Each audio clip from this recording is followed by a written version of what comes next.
Wali murid SMA Taruna Nala Malang membuat laporan ke Polres Malang Kota.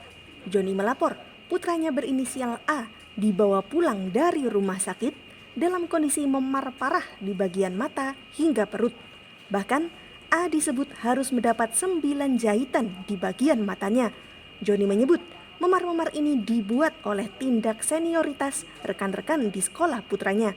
Adapun Joni didampingi pengacara Wahyu Ongkowijoyo menggelar konferensi pers pada Selasa 13 Mei 2025.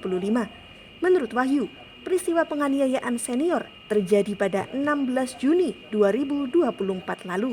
Peristiwanya bermula ketika seorang senior SMA Taruna Nala terjatuh dan merasa dipermalukan. Sang senior pun mulai menuding ada yang bertindak jahil terhadap dirinya. Belum diketahui pasti apa penyebab jatuhnya, namun sang senior segera menyoroti korban A yang posisinya paling dekat dengan titik jatuh. Seketika itu juga, sang senior memukul korban A sambil menuding korban melakukan penjagalan. Menurut Wahyu, korban A tidak melawan meski telah dipukuli oleh sang senior. 3 jam setelah tindak pemukulan, korban A dipanggil ke kamar senior. Korban A mengaku tolak perintah itu dan pilih ke kamar kakak asuh untuk minta tolong memberi saran. Siapa sangka si senior ikut merangsek ke kamar si kakak asuh dan segera menghajar korban A di bagian mata kanan. Pihak orang tua korban A pun segera membuat laporan serta menghadiri mediasi dengan pihak sekolah didampingi Polres Malang Kota. Hasilnya, SMA Taruna Nala mengonfirmasi 2 pelaku penganiayaan merupakan siswa kelas 11. Kabar terbaru menyebut kedua pelaku dikeluarkan sebagai sanksi tegas dari pihak sekolah. Namun begitu, pihak keluarga korban tetap melanjutkan proses hukum terhadap kedua pelaku. Hingga berita ini diunggah, Tribun Jatim Network masih menggali info lebih lanjut terkait hal ini. Penasihat hukum dari keluarga korban tentunya mengharap satu yang terpenting itu adalah proses ini segera dituntaskan.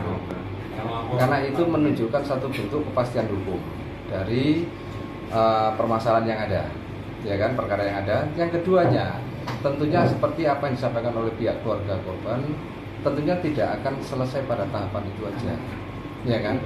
Karena banyak faktor kalau sudah menyangkut tindak pidana terhadap anak, apalagi kekerasan yang menyangkut fisik dan itu dilakukan oleh terhadap anak, ya kan? Itu tentunya akan berdampak yang cukup panjang. Kita tidak hanya melihat dari sisi kerugian materialnya aja. Sisi imaterialnya ini pun juga harus diperhatikan. Makanya itu kami berharap seluruh stakeholder yang ada, khususnya dalam hal yang fokus atau yang punya konsen terhadap pendidikan, ini pun juga punya rasa kepedulian, ya kan, punya rasa empati terhadap perkara ini khususnya, ya kan. Apalagi ini menurut kami ini sudah sangat molor sekian lama, itu harusnya bisa cepat tuntas diselesaikan oleh pihak penyidik. Begitu. Baik.